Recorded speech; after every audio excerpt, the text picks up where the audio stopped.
breaking them chains and I'm up on the road. The same kind of chains kept me down in a hole. If you feel the pain, then you feel in my soul. Cause when I say chains, I ain't talking about gold. I'm talking about chains like the lock on the door. I'm talking about chains like my story's untold.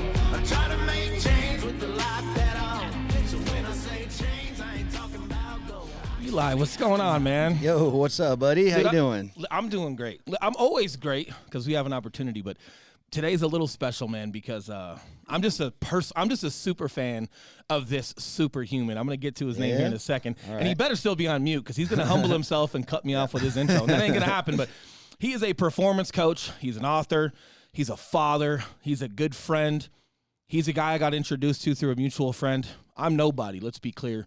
But that guy would interact with me on Instagram and be encouraging, and we just kind of kept in touch, and he saw us building and doing our thing, and over time, man, he was able to open up a window and get on the podcast for us. But you know what I really love, man, is like as you and I are scaling, and we're meeting a lot of guys, Andy Frisellas, Sal Frisellas, Iron Cowboys, whoever, some of these guys that are out there, man, when you see that they're like, hey, no one's too big for them, but no one's too small, and they're always committed to like bringing people up, dude, it's freaking cool. It's one thing to hear it, but then when you're experiencing it real time and getting to sit down with these guys, it's pretty special, man. And he's got a short window, so we're going to get right into it, but it's superhuman Ben Newman.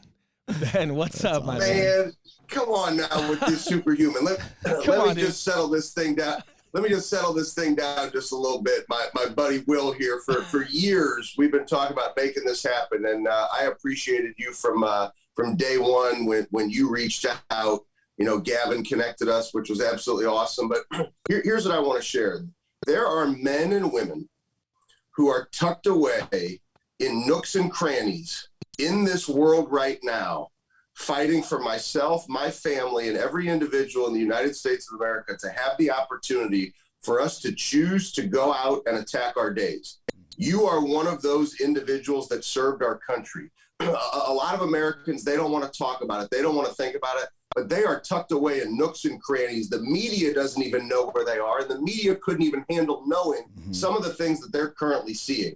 So I am no superhuman. I'm blessed to have an opportunity to be connected with people like you who have fought for this country to give us the opportunity to have a day one, to talk about $1 and to have an opportunity to grow. So, man, I put that right back on you, and to you and Eli, I appreciate this opportunity. You see what I mean? You see what I mean, man? Right you can't. there. And here's what's so cool, man. Like, you believe him. You know, man, I appreciate that. But when I talk about superhuman, not only has he done some videos and just kind of shed light onto his days and how many times he's on private planes and serving people. This Ben, if I had to break it down to what he does, it's serving people. But part of you being superhuman is just the perspective that you have. And I love your blend of just getting after it and taking chance and taking names and leaving it all on the table, but yet you still have the humility side to you, man. And I want to get your perspective on that before we get out of here today at the end of the day. But you know, I'm big on the humility, and I understand why we've got to be humble in certain things. But what about when it's your time to step up to the plate? Hey, it's your time to hit.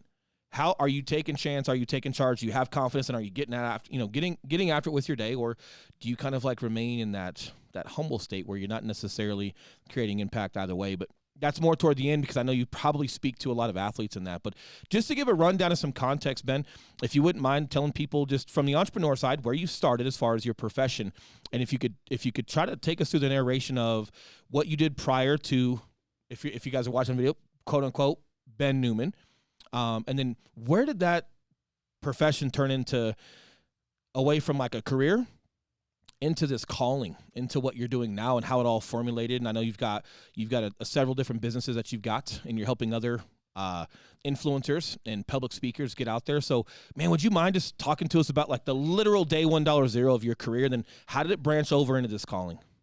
Yeah, so I started serving people at 13 years old for $3.25 an hour, selling hot dogs at the Jewish Community Center snack bar in St. Louis, Missouri. And for those of you that have never been to St. Louis in the summertime, the humidity is so thick you could cut it with a knife. I'm talking like if we're at 100 degrees, it feels like it's 120. There's no air conditioning. You're sweating all over the place. And I'm making $3.25 an hour, making sure that people got enough relish, mustard, ketchup on their dogs. And from there, it was all about service of people. I've always been a relationship guy. I've been blessed to have amazing people in my life who have helped me during periods of time when I was knocked down and didn't think I could keep moving. And so whether it was those mentors, those coaches who I still have today, or the jobs that I had selling hot dogs, being a dish guy at S&P Oyster Company, being a busboy at some of the best steakhouses in St. Louis. Man, I was out hustling, just building relationships, learning to communicate with people. And I always loved people. And it was a blessing to learn early on to make your own money, to get your hands dirty. I had a dad who was a very successful trial attorney. And, I was brought up, you get pissed off about it, then when you're a kid, like, why am I working, Dad? And now you look back on it and you're like, Dad, thank you for pushing me to have a job, 100%. Making $3.25, because I learned what it was like to buy myself the new pair of shoes that I wanted. And so I always had that desire, that passion for relationships, but to go out and make money. And my first job in college, I was a broker. I was running I was a branch manager for a mortgage company. So essentially I got hired by one of my fraternity brothers. You go in order to generate leads, pre-qualifications. What's the rate? What's the interest rate? What's your social security number? And by the way, I know I'm interrupting your dinner. And I loved it, man. It was like awesome for me. Like you could literally flip somebody's mindset, have this conversation when they're in the middle of their dinner when most people were scared to death to do that. And so that's how I cut my teeth in sales. 13 weeks into that, I was one of the branch managers of this little telephoning center. It was like, straight out of a movie. Mm-hmm. And the next thing you knew, I was hiring my friends, and that was it. I went into sales. I was a paper broker for a few years in Chicago, just like Steve Carell out of The Office. Then I moved back to St. Louis, and in December of 2003, and then in April of 2004, I became a financial advisor and had a great 10-year run. And I don't say this to impress anybody. It's to impress upon the point. But I had a great 10-year run with a Fortune 100 financial firm, top 2% of all financial advisors. And I know we'll get into it, but back in 2006, as a result of a fast start in that industry, I got invited to speak. And then you kind of start building these two companies. And then at some point in time, you got to listen to what God says. And God was telling me, you can't do both. So I was sacrificing every day. Just what am I supposed to do? I'm surrendering to you. What's the plan? And the next thing you know, here we are, no longer an advisor and serving people and doing what I love. And it's a calling, man. And I love how you pay it forward because, when you say that, ironically, like Eli and I are kind of at that point, right? Like we've got, we were top 1% worldwide real estate producing team for Berkshire Hathaway. Then we worked our way into the top 0.5% worldwide for their production. And hey, broke off. We're a part of EXP, which is like a nationwide brokerage where you can have a ton of influence and build your brand nationwide and through Canada and Mexico. And it's really cool. But I've kind of gravitated into this portion of, just the influence side and teaching people how to execute and being a professional at sales and navigating clients and managing emotions and building their brand. And a lot of people just want to know a lot about how we did it. But what it's taken me from, Ben, is like I'm less transactional now, right? So Eli and I pretty much handle clients that are $1 million plus. He handles about 85% of that client. When he needs me or talks to me or if I need help with negotiating or some things with contracts and you need me to step in, I step in. But man, he's got it for the most part. And then I'm helping other agents build their brand. And I've done some public speaking, but man, I would love to just pick your brain on some of that one day because I'm starting to taper off into influence and like what we're doing there. Yeah. The podcast has been great, man. I think we're getting like 30,000 downloads between iTunes, Spotify, Google Play. And, but it's man, what's it like when you're, hey, I can't do both. I've got to venture off and I've got to do public speaking and that influence. Were there any difficulties there? Cause like I struggle with that a bit, man. Like I'm kind of double dutching. Like I love the sale.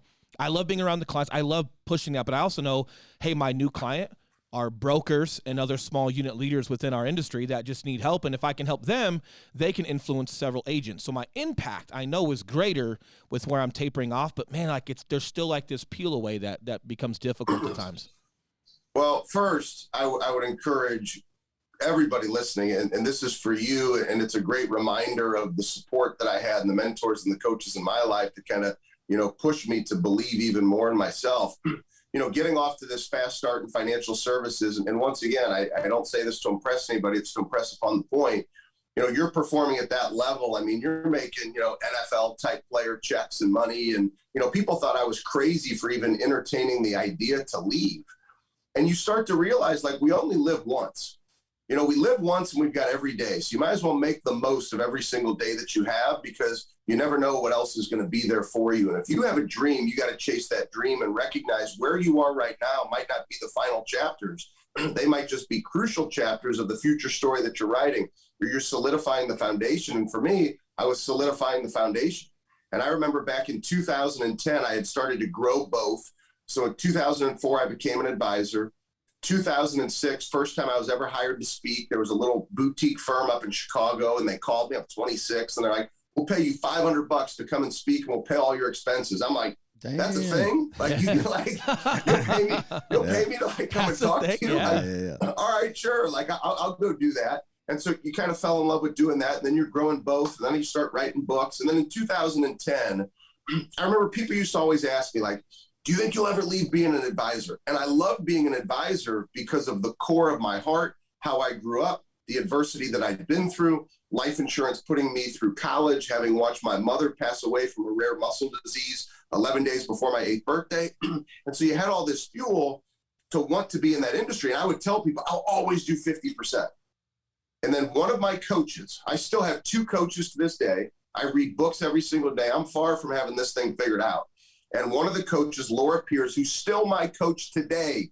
So I've been doing for coaching. She's been coaching me for over 10 years. That's right. I'm a coach. I still have 2 coaches. And I remember Laura said to me, "Wake up every day. Stop trying to control the story. Wake up every day and just surrender. Surrender and say, God, whatever the plan is, you open the doors and I will walk through the doors that you open." And sure enough, a couple of years later is 2012, and 100% of my time was speaking, writing, coaching, and that was it. I mean, you knew at that point in time, if Will or Eli called me to help with their buy-sell agreement for their business or to help with insurance for their, I didn't have time to return your phone call. Yeah. And at that point in time, I was doing a disservice to my clients. I figured out the best way to transition my business to a mentor of mine in that industry his name's Scott, who was just incredible in helping me learn how to grow and learn the business world. And so we made an appropriate transition. I transitioned into doing this now, and it's been an incredible run. And every day I get to fight to help people connect to their stories and their drive, and to have the courage to make those tough decisions that for me was a tough decision. Right. But it was one that had to be made, because I believe for all of us, you have the right to give yourself permission to go write your story. And I love that. And you know what else I love, man, was that you built your foundation. Like, you had something to speak to, and something that was important to me. I know, and like the Jockos of the world, man, I'm so appreciative of a guy like Jocko, because anytime I say, I talk about like Marine Corps Infantry Command, or, being attached to Special Operations Command, and Gavin was one of the first guys to say, he goes, "Oh, you're like Jocko." And I go, well, no, because he's super successful right now and he's a brilliant guy. And I am not going to take any of that guy's credit. However, for the sake of the conversation, I know why you're related, because you're a civilian. You're not quite sure everything that I did. So Jocko's like an example of, hey, I've done this world and I'm transitioning to business. So for the sake of the conversation, yes, but it was also important for me to not just come out and start talking or trying to go write my book or tell my story. Everything that I felt applied to the civilian sector in life, and just being a better father, a better human, but then also being successful in business. Not a lot of thoughts with that, but I had to go build that. And I think that's where a lot of people are, they're shortcutting it, maybe not with any bad intention, but they're shortcutting it because they're so passionate about their story. Hey, don't forget that you've got to put your story to the test. You've got to solidify your principles and your execution to validate, right? To have your thesis that, hey, not only am I expressing this to you and I want to teach that or coach that, but I can stand on a foundation of success that's tried and true, and there's accomplishments there. And it's, again, like you say, hey, it's not to impress, it's to impress upon the point. Like, the credibility, man, it's super important there when it comes to business, and I super respect that you were able to establish those things, not just go out and run your mouth because you're a great talker. Well, I think that brings up an important point, because there's a lot of people who want to skip the 15 years that I've invested in this industry. If everybody pays attention to the timeline, what did I say? The first time I was hired to speak was in 2006. And I can't tell you how many times people reach out and, I've got a story and I've got this. And it's been a blessing for me to work for the Alabama football team for 4 years, right? So I just started my 4th year working for the Crimson Tide football team, and it's been a hell of a run. People will call me, oh, I've got a great message for Alabama. I mean, these people have never spoken anywhere. Oh, but put me on the big stage. I've never done anything. Yeah. I've never even given a talk, but I've got this perfect message and everybody wants to skip ahead.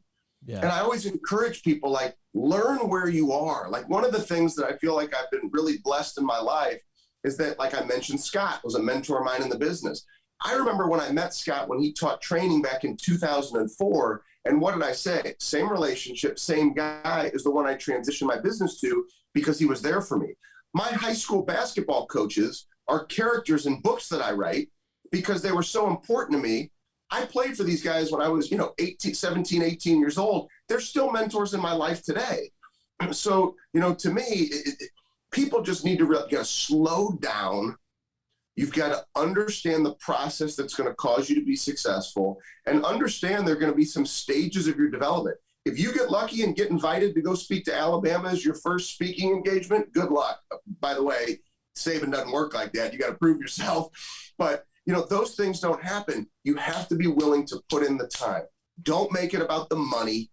Don't make it about the glitz and the glamour. You better connect to that burn that lies inside of you, that fire, that real passion, if you're going to end up making a living, making a difference. The money ends up being a byproduct of your commitment to wanting to help others fight for what's important to them. 100%. And hey, if your first opportunity is Alabama, listen to me, whether it goes great or not great, you're exposing yourself, right? So you can burn a bridge. Like, hey, that opportunity can never come back again, depending on how well you do. And you might be praying to God that it didn't happen and that you'd have been more prepared. And, I remember when I met you through Gavin, we had a phone conversation and, Gavin was super excited to kind of talk with you. And, and I try to take every word that you said and applied it. And it's exactly what we've done the next 2 years. Like, we had just hit top 1% when I had met you a couple years back. And it was like, keep doing what you're doing, man. Hey, you're going to be great if you ever want to be a public speaker. Certain things cool, but hey, keep doing what you're doing, and here's some things to kind of look into. And right when you said that, I was like, yep, I need to make my Instagram public.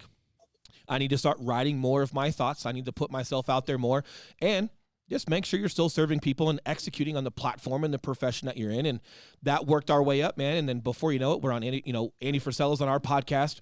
We were, he thought we did a great job with it. He thought we were great dudes. He does love some of that military stuff and how we've applied it to business. And Andy, he's just a good soul. He's like, hey, yeah, you motherfuckers are cool. You guys need to come out here and be on our podcast. You did a great job, and I love what you guys stand for. And it was at that moment that I knew you're great friends with Andy.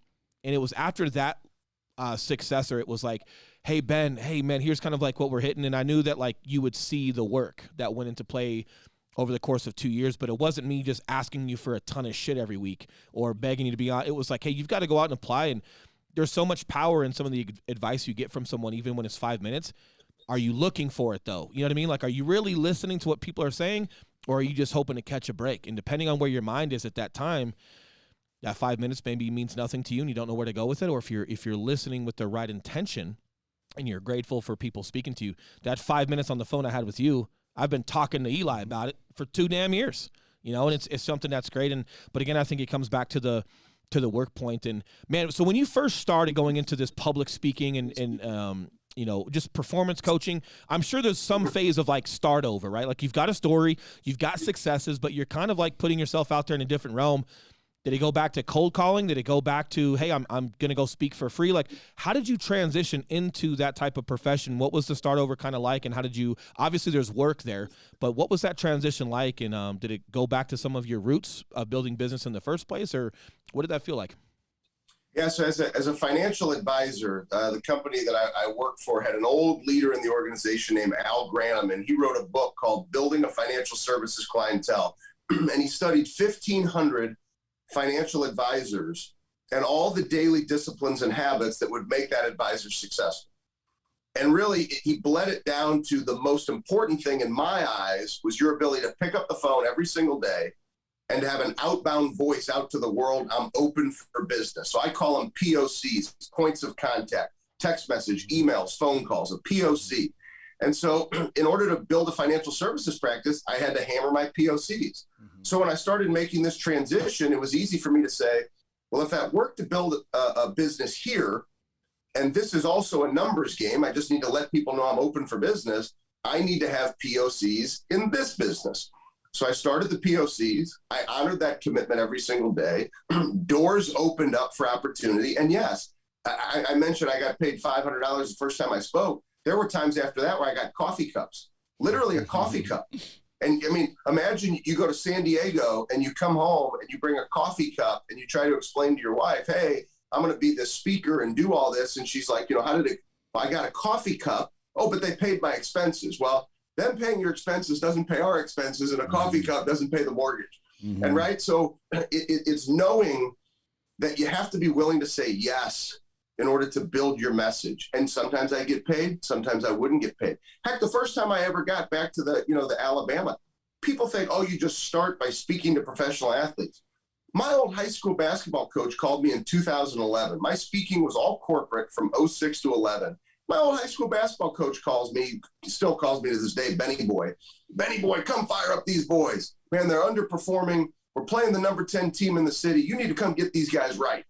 And so I went out there playing Parkway Central, and sure enough, I gave a little pregame speech. Kids knock off the number 10 team. It was this huge upset. I was hooked. I still go back to my high school to give back to those kids 10 years later. So that opened the door, though, right? Like was that like a door where, like, hey, maybe I should be navigating into performance on athletes in addition to just performing business people? 100%, because then I was able to say, okay, well, here's a message that I worked with Will on daily disciplines and habits, or a prize fighter day, or this, or what. And then now you apply it to these athletes. Oh, well, that works. And then all of a sudden, what happens? If you do a good job for the right reasons, not money. I've still never accepted $1 from that basketball program, and I never will. And so for me, right, I wasn't there for the money. I was there for the impact on the kids. Well, then more opportunities arise. And then there's people, oh, I didn't know you did stuff in sports. And then you do more in sports. And then I had the opportunity to mentor the first player in the NFL in 2013. Then it was the North Dakota State Bison, the first college football team. And then it just starts to roll, right? If you do the right thing for people, they're going to introduce you to other people. If you make it all about you and the money, don't be surprised when it's going really slow and you can't figure out why. If you connect to the real reason why you want to do it, I call it the burn. A lot of speakers and coaches that do the work that I do, they talk about why, they talk about purpose, but they forget there's a burn that lies inside of all of us that ignites that why and that purpose, that causes us to take the necessary action in order to perform at your highest possible level. That's why our podcast is called The Burn, because everybody's burn is different. Some people don't know what theirs is. So we try to give this perspective of what somebody's burn is, because once you connect to that burn, that's how you ignite that fire to go get after it every single day. But you're making it about somebody else. You're taking your fire to give to somebody else. The money is a byproduct. I promise you. Don't focus on the results. Focus on the process. Focus on your passion to serve other people. And I love that you call it the burn too, because something I talk about a lot, man, is like people living in quiet despair, which would be like forgetting your burn, and you're like, you got that fire in your belly and you know it's there and you ignore it and you put it to the side and you don't take chance and you don't get after it. And like, man, what does that feel like if you don't? But that burn, and I think it's great when you can hear different people's perspectives and how they articulate, because the burn speaks to me, right? Like when people ask me how I get up and get after it every single day, it's like, listen, man, here's the bottom line. Marines are dead, okay? And cop friends of mine are dead, and I'm not. I'm here with an opportunity. I've got beautiful children. I've got a beautiful family.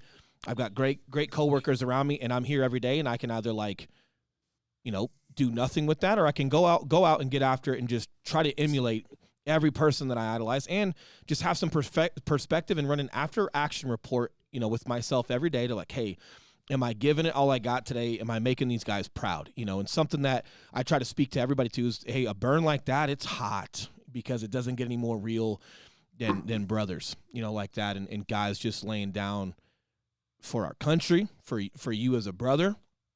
There, for me, for my life, from my perspective, it doesn't get hotter than that, and like, so it's just, man, it's almost like a self-initiated obligation that I'm absolutely in love with, to go out and get after it and make sure that I'm doing all I can with forgiveness, with kindness, with tenacity, with humility, with consistency, to just do all I can to serve people, and something that I've found super impactful for others is, yeah, some of the tactics we have in that world do really well, but it's our loyalty.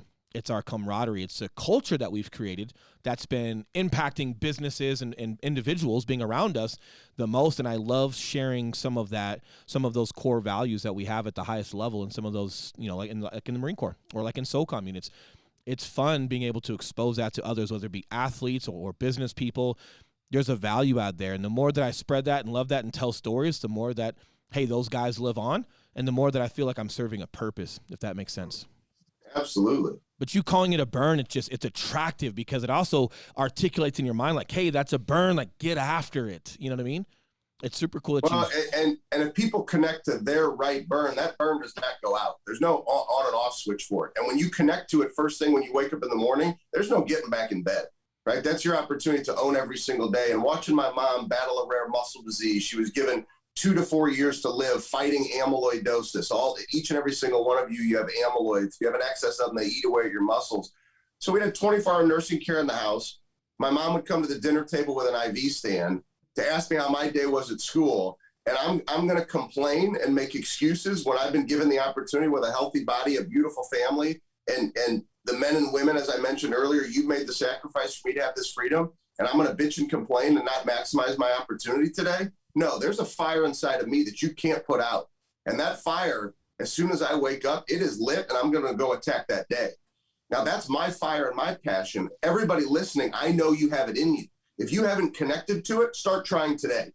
And then tomorrow, wake up and connect to it. And then the next day. And start stacking days of connecting to your burn, which is going to cause you to take the action that will allow you to be great one day at a time. And you start stacking days of connecting to what drives you, serving others, following through, consistency in your disciplines. That discipline wins long term, and you'll write one hell of a story.